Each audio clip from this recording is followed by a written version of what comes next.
5. What's going on, ladies and gentlemen? This is your boy 5-Piece producer and engineer extraordinaire, and today I'm checking in with another lesson, and this lesson is something that a lot of people don't talk about. We're going to talk today about something called phase cancellation. I'm going to get in depth and let you know what it is, but I want to give you a little bit of background. This is actually something that I never knew about, didn't learn about until I went to a pro audio college. And once I went to this college, my mind was thinking about EQ and compression and all of these things. And I failed to realize that phase cancellation is responsible for basically sucking the life out of your low end and causing your stuff like your kicks and your basses and 808s to not hit properly. So I wanted to spend a little bit of time today going in depth and talking about this very common issue. This is something that happens with a lot of people, a lot of producers.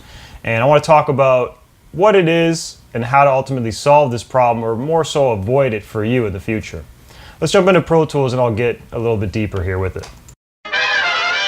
So I got this song here. This is actually something that I've already put out. It's called Something Out of Nothing. It features everything Ocean and Goudini. It's under my own brand name, 5-Piece. If you go on Spotify or Apple Music, you'll find it. I'll include a link in the description below so you can also check it out. But let's talk about phase cancellation and what it actually is and what's happening that's causing these problems. I got an 808 and I got my kick drums here. I'm going to expand my 808, and if we look at it, you can see that my waveform moves a certain direction. It goes up and then down and then up and then down, and it kind of continues, right? Every time the bass or the 808 here hits, it's moving a certain direction. Now, this is fine on its own, but let's look at what's going on underneath it. We got our kick drum right underneath it, and look at this. It's also moving a specific direction. It's going down and up and down and up. So it's actually moving a whole different direction. You see my 808 on top here, up and down, and then simultaneously when we look at the kick is going literally the opposite direction. Not perfectly, but often when one is going one way, the kick is going the other way. Now what's happening here is they're basically canceling each other out. So you're not actually hearing certain frequencies. Again, it's not perfectly out of phase, but when we look here, while the kick is moving upwards here, and I go to my bass, it's kind of this transitional in between, right? And this is happening at different times. Sometimes it is in phase, such as right here. You can see they're both moving up at the same time and down at the same time. But at other moments, they are not really working together and they're doing the opposite thing. This is something that's a common problem, and really it boils down to a sound selection problem. So if you're choosing your sounds from the beginning, you want to make sure that your stuff is really just hitting automatically from the jump with minimal manipulation. That's the easiest way to avoid this. If it's already hitting, you're not really going to have a phase issue. But when this stuff is happening, your low end is going to basically disappear, maybe other frequencies as well, but it's very common that it'll happen in the low end.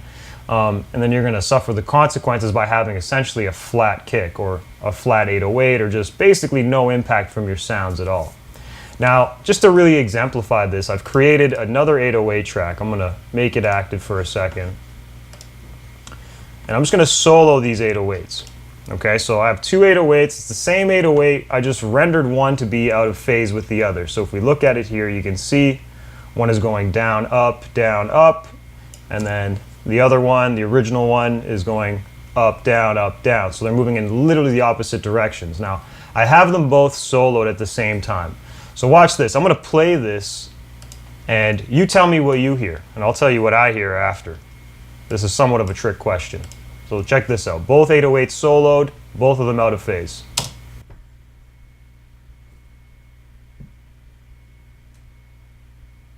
Nothing. Silence. Why is there silence? They are perfectly out of phase, which is causing them both to just cancel each other out. We're not hearing anything at all, and this is obviously problematic. I wouldn't really have two 808s like this. This is just an example, but it goes to show you that when two sounds are perfectly out of phase like they are here, you won't even hear them. They'll just completely not exist in your track, right? To further exemplify this, let me just unsolo one of them. So now this is one of the two 808s playing. Doesn't matter which one, and you're going to hear the 808 now. Right? We hear it. So this really goes to show you how important it is to have your sounds be in phase with each other, because if they're not in phase, And when I say in phase, I mean they're basically moving in a similar pattern or direction waveform wise. If they're not moving in phase, then they're basically canceling each other out or drastically reducing the presence of the sounds on a record.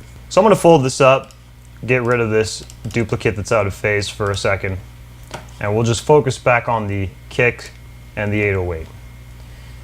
So I'm going to just solo a little section here, or highlight a little section. I'm going to just play this so we can get a little feel for the record, and then I'll show you some more stuff pertaining to phase here. So it hits, sounds pretty good, right? Let me zoom in onto my kick and my 808, and let's take a real closer look at how these are interacting with each other. So as I was saying, you can kind of see they're somewhat in phase at times, but then at other times they're not. They're not really correlating, especially at the beginning here. You can see that kick's just a little off at times. So how would you solve this problem, right? Or how would you actually first identify this problem? The first way to identify the problem is to zoom in your DAW. I'm using Pro Tools, but you can do this in any DAW. You want to have your audio track. So you can't really do this with MIDI. You want to have your audio available, rendered out.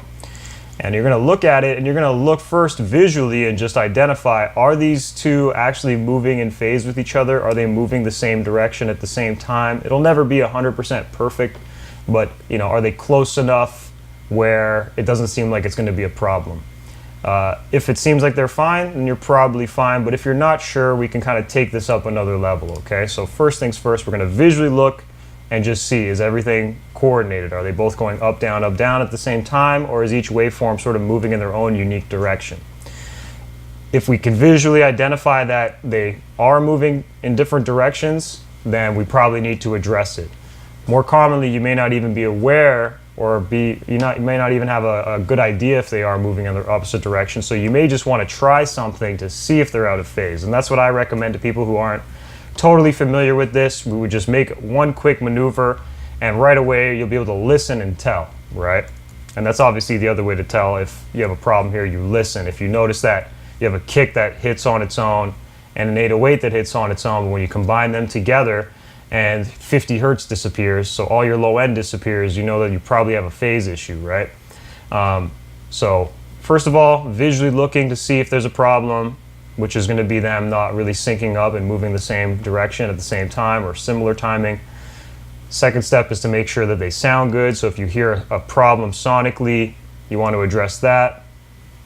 And then if you can't really figure out either one, just maybe because your ear isn't trained enough, or if it's so close visually that it's hard to tell, what I would recommend is we do what we would do to solve the problem. And what you would do to solve the problem is you're going to flip the phase on one of the sounds. Now when I say flip the phase, I'm going to show you what I mean here. I'm going to just take any basic plugin. I'll take literally the stock Pro Tools EQ, and most plugins have this feature. You see here on the input of the Pro Tools EQ here, there's a little circle with a line through it. This is called the phase invert button. What you want to do is you flip this button. Now what this button does is it flips the polarity or the phase of a sound. So right now we look at this kick drum, I flip the polarity on it. Even though visually we're seeing it's going down, up, what this is causing it to do is do the opposite. So now it's going to sound basically the same, but now it's moving up, down, up, down. So it's literally flipping it to the inverse image, okay? Visually, again, it doesn't necessarily matter, it's about how it sounds. So I flipped the input on this, not the input, I flipped the phase invert, I should say, on just the kick. So you inverted on only one sound. If you do this on both sounds, what you're going to do is you're going to flip them both, and your problem is going to continue. You don't want to do that, it's pointless. So just take one sound, either your kick or your 808, and flip the phase on it, and see if it helps either fix the problem, or what will also happen is it'll make the problem worse. And if it makes it worse, then you know that you shouldn't do it, right? So I flipped the phase using an EQ7 here, just on the kick. I'm gonna listen, I'm gonna loop this over for a sec, and we'll just play it. And what I'll do is I'll just bypass the EQ, right? I'll play it for a sec, listen, see how it sounds, bypass it, continue to listen, and we'll decide which one sounds better, whether it's phase inverted or not. So let's listen. This is with the phase inversion.